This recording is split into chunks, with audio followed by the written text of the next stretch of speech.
This is One-on-One.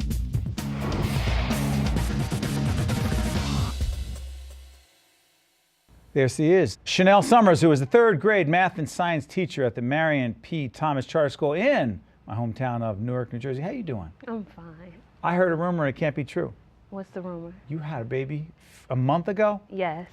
Congratulations. Thank you. Thank you. And you've been teaching for how long? For 2 years. And you're going back at some point? Yes, I am going back. I hear your students are dying to have you back. Yes, they are. I visit sometimes. I'm sure they love you. Yes. The program, by the way, this is part of our Classroom Close-Up series we do in cooperation with our partners and friends at the NJEA. We're about to see a program from the Classroom Close-Up series, a 3-minute video, the SELECT program. What is the SELECT program?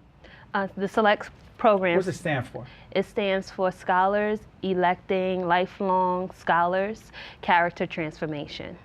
What's it about? It's boys and girls doing what? Well, we have single-gendered program. We have an all-girls and all-boys class. Basically, we are using the research that we've used or we've found to teach these boys and girls. And you find that it makes a big difference? It does. All right, so let's look at the video. Okay. Relax, we come back, we find out more about you and more about the impact. This is Shanel with her students, and this is the SELECT program, and it's powerful stuff. Let's take a look.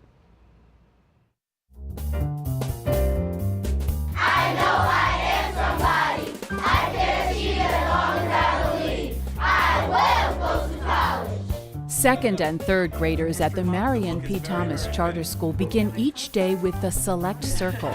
It's a co-ed school with 4 select classes, single gender, all girls or all boys.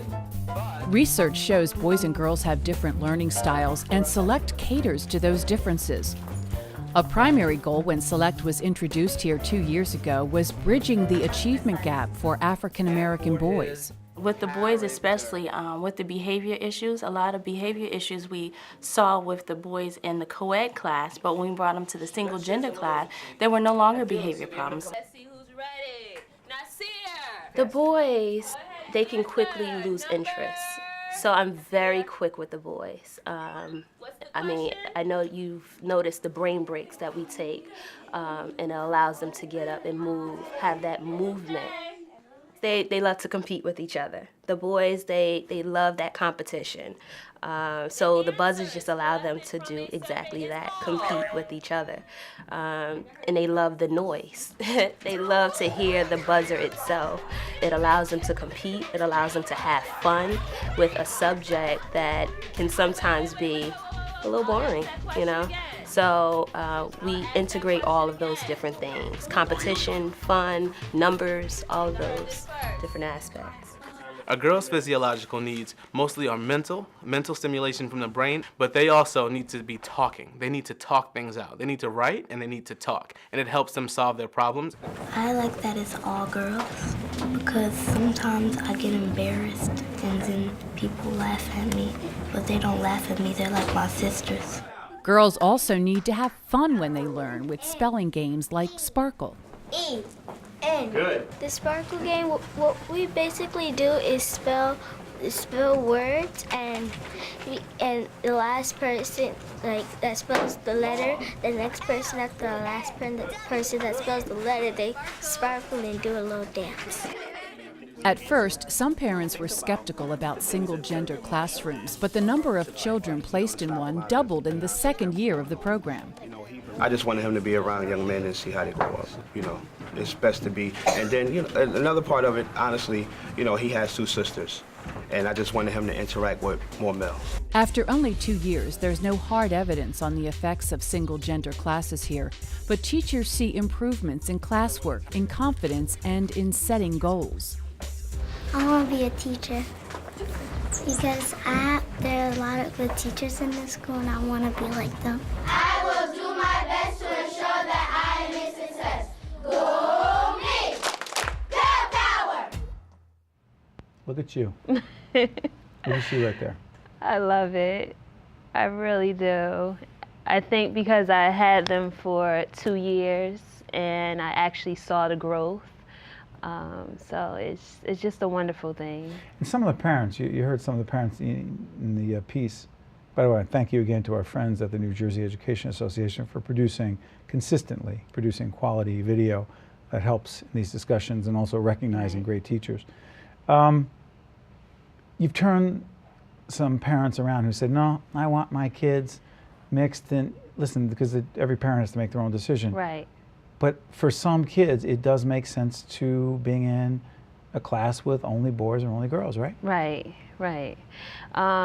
We've had a lot of parents. Our first year, we had a lot of parents that was against the program, and I think it was a lot of ignorance. They weren't familiar with what we were trying to do. So after 1 year of doing the program, they saw what we were capable of, and you know, we were able to really persuade our parents to run with this program. One of the young ladies I saw in the piece, she said people used to make fun of me. She said, now they're my sisters. Right.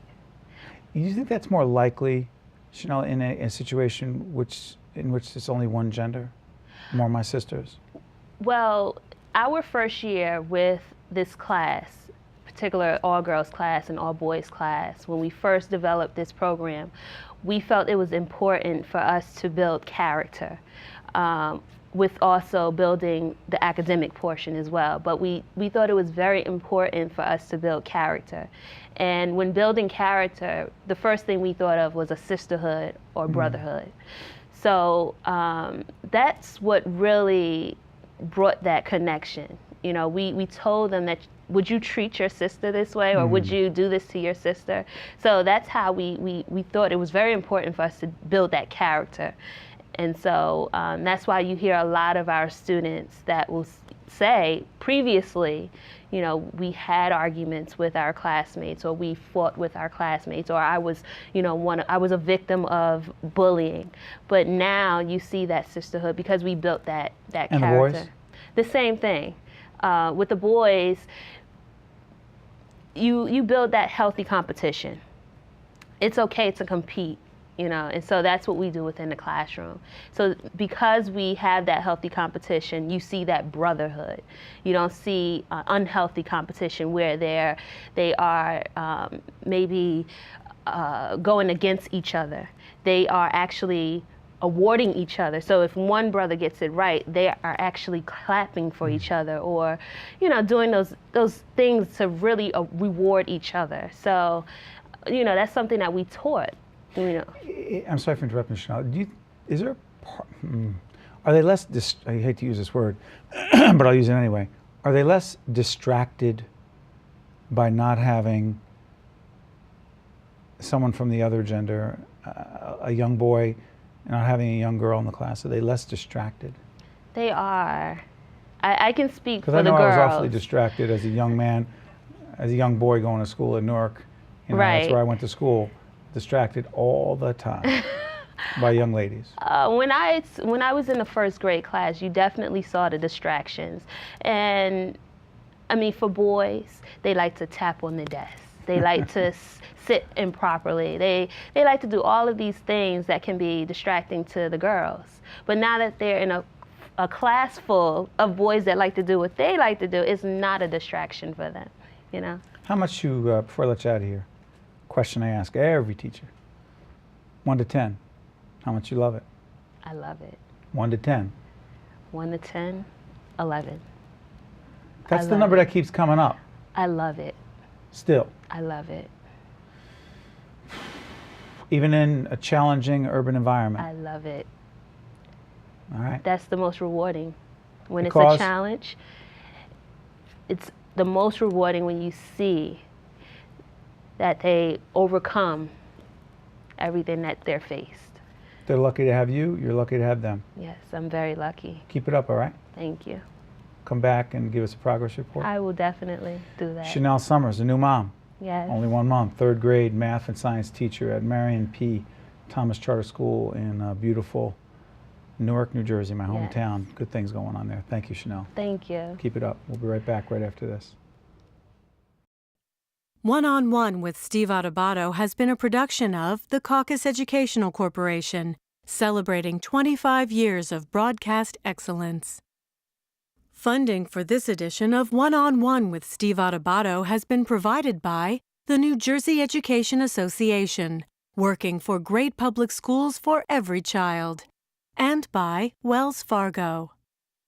Promotional support provided by NJ Biz, All Business, All New Jersey, and by the New Jersey Business and Industry Association and its monthly magazine, New Jersey Business. Transportation provided by Airbrook Limousine, serving the metropolitan New York, New Jersey area.